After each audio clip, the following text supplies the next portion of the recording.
ibihe byiza kuri wowe udahwema kudukurikirana umunsi ku wundi n'iby'agaciro komeza uzajya udukurikirana natwe ntabwo tuzahwema kuguhereza amakuru y'imyidagaduro azajya abagezweho haba amakuru yo mu Rwanda y'imyidagaduro muri Afurika ndetse n'ahandi hose ku isi. Amakuru y'imyidagaduro yose uzajya usanga hano kuri Amakuru Podcast, niho hano hambere ho gusanga amakuru y'imyidagaduro.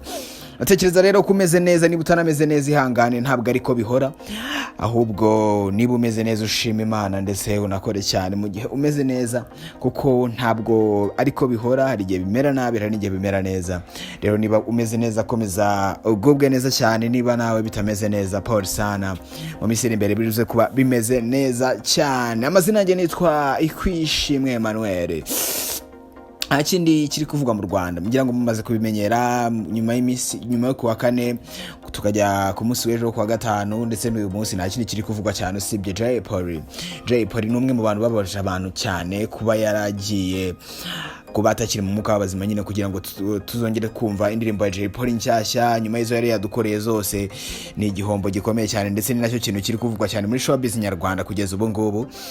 Ari kugenda havugwa hasohoka amakuru menshi, kari nibwo hasohotse inkuru yuko azasezererwaho ku munsi w'ejo ndetse n'amasaha yagiye hanze.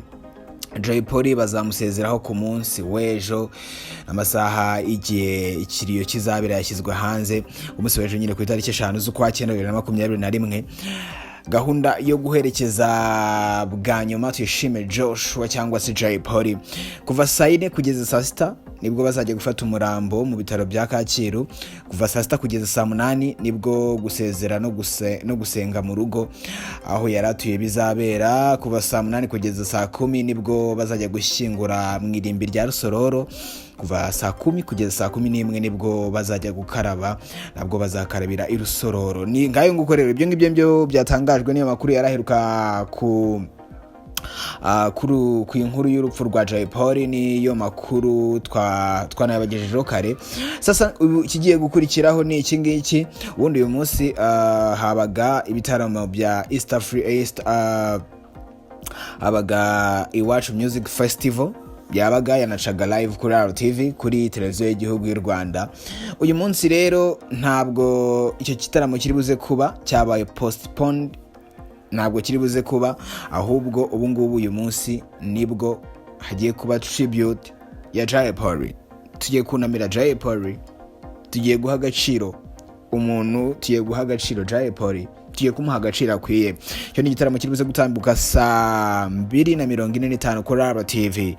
Ntabwo hatangajwe byinshi kuri iki gitaramo, ntabwo twamenye ngo hari buze kuba harimo bande, hari buze kuvugirwamo ibiki, ntabwo tuzi niba hari abanzi bari buze guperforminga, gusa ndetse kiza ko biri buze kuba bimeze neza cyane. Jay Polly ni itangazo ryagiye hanze mu masaha make ashize. No munsi nyine hari kuba Iwacu Music Festival, ari guperforminga Marina, Deborah ndetse na Mbanda, bose bahoze muri The Main. Marina waracyari muri The Main ariko na Mbanda aracyari muri The Main, nibo bari guperforminga uyu munsi. Rero itangazo ryagiye mu hanze mu masaha make ashize, aho ubuyobozi bwa East African Promoters EAP ku bufatanye n'abafatanyabikorwa ba Iwacu Music Festival 2021 buramenyesha abanyarwanda bose ko igitaramo cyagombaga kunyura kuri RTV kuri wa gatandatu tariki ya 4 z'ukwezi kwa 9 2021 saa 2:45 z'umugoroba cya Iwacu Music Festival kitakibaye mu rwego rwo kunamira umuhanzi Tuyishime Joshua watwamenye cyane nka Jay Polly watuvuyemo. Icyo gitaramo kimuriwe ku itariki ya 11 z'ukwezi kwa 9 2021, ubwo ni next weekend, ni weekend itaha, ubwo ni kuwa gatandatu utaha. Tuboneyeho umwanya kwihanganisha umuryango wa nyakwigendera Jay Polly. Ati murakoze. Umuyobozi mukuru wa East African Promoters yitwa Mushyoma Joseph cyangwa se Bubu, niwe wasinye kuri ibaruwa. Ntabwo igitaramo kikibaye, ahubwo tugiye kunamira one of the best rappers, one of the best fighter, tugeze kugira muri no industry nyarwanda. Yarakoze cyane, yakoze indirimbo nyinshi twagiye dukunda, mwese ngira ngo zose murazibuka. Indirimbo yitwa ndacyariho ndahumeka, yitwa ndacyariho, indirimbo yitwa umupfumu uzwi, hari indirimbo yitwa iwacu ari kumwe na Jules Senore, hari indirimbo yitwa kumusenyi, hari indirimbo yitwa mu gihirahiro, hari indirimbo yitwa kanyarira jisho, ntabwo twakwirengagiza indirimbo yitwa rusumbanzika, indirimbo yitwa kwicuma, indirimbo yitwa ishamunda, baca kobo bagaca kanzu, baho neza ubeho nabi, baca kobo agaca kanzu, ngira ngo mwese murayizi cyane. Indirimbo nziza cyane, ari indirimbo yitwa menye ibyawe, ari indirimbo yitwa icyizere, ari indirimbo yitwa umusaraba wa Joshua ari kumwe na Marina Deborah, indirimbo yitwa go with me, hari indirimbo yitwa ikosora ari kumwe na Gisa, harimo n'indi ndirimbo yitwa umwami uganje. Izo ni indirimbo 15 nkubwiye za Jay Polly, zimwe mutaziba ntabwo zizigera zibagirana mukuri mu matwi y'abantu, zakoze bikomeye cyane, zarumvishwe cyane, abantu barazikunze, zazaniye abafana benshi utabara Jay Polly. Hari n'izindi nyinshi cyane, harimo yitwa ni indirimbo nyinshi cyane Jay Polly yakoze, hari yitwa umupfumu uzwi, urumva ni nyinshi cyane. Jay Polly abundi afatwa nk'umwe mu bateje imbere umuziki wa rap cyangwa se hip hop mu Rwanda, ndetse akaba n'umwami wa hip hop mu Rwanda kuko yarafashe cyane. Hari indirimbo zitwa mu mutashya yakoranye n'aba Dream Boys,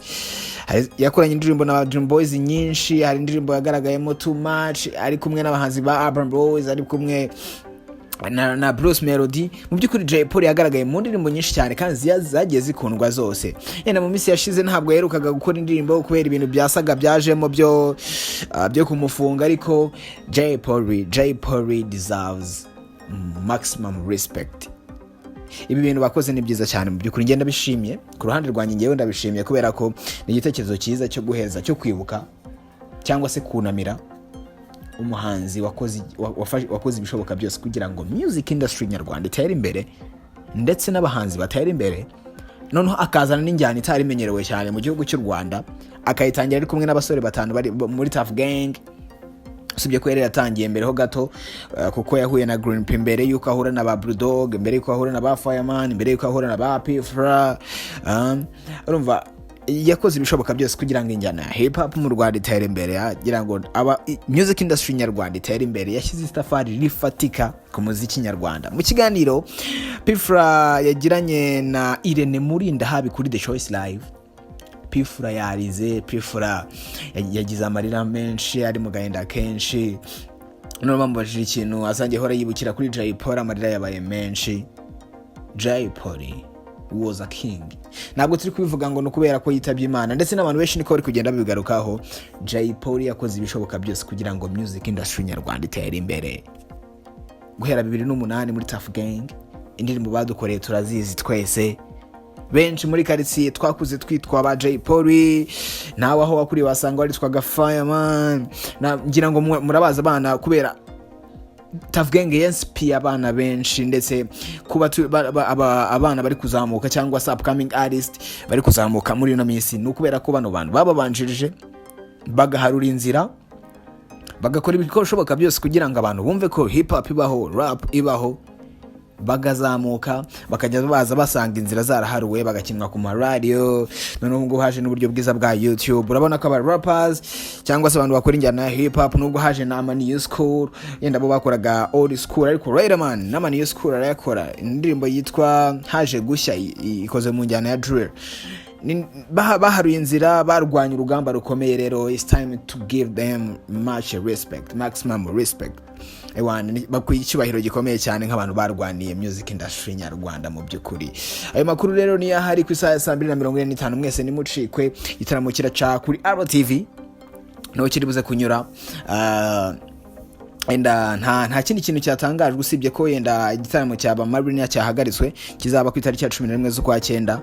Marina na Kevin Mbanda nibo bari performinga today, so no munsi rero ni tribute kuri Jay Polly.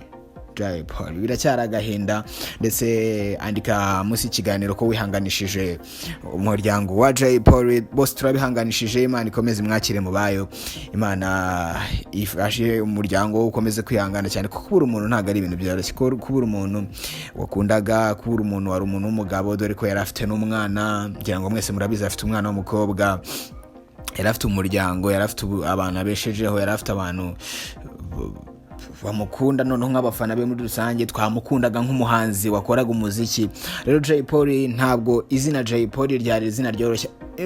Umuntu witwa Uncle Austin nawe ni umuhanzi akaba n'umunyamakuru kuri radio ya Kiss FM, nawe bivuze neza, yavuze ngo abantu nk'aba ngaba barakoze ibintu bikomeye cyane muri music industry, bari deserving a maximum respect, ku buryo bakwitirirwa n'ibikorwa runaka. Tukajya tubona nk'umuhanda yenda tuvuge nk'umuhanda uva mu Biryogo ujya kuri 40 cyangwa se ujya kujya nyuma, cyangwa se umuhanda uva nka Kacyiru ujya ku Gishushu cyangwa se za Remera, tuvugenda nk'umuhanda uva nka Rwandex ujya yenda nka Sonatibe cyangwa za Kicukiro.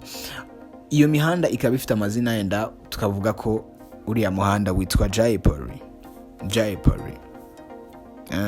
Abantu barakoze ibintu bikomeye cyane, deserving respect. So we respect you Jay Polly, and rest in peace King Jay, rest in paradise, rest in easy. Imana ikomeze kwakire mu bayo cyane. Nawe drop your comment down, vuga ngo rest in peace Jay Polly. Komeza kugira ibihe byiza rero, Imana ikomeze ibane nawe. Amazina yanjye nitwa Ikwishimwe Emmanuel. Komeza kugira ibihe byiza, ndetse Imana ikomeze kubana nawe.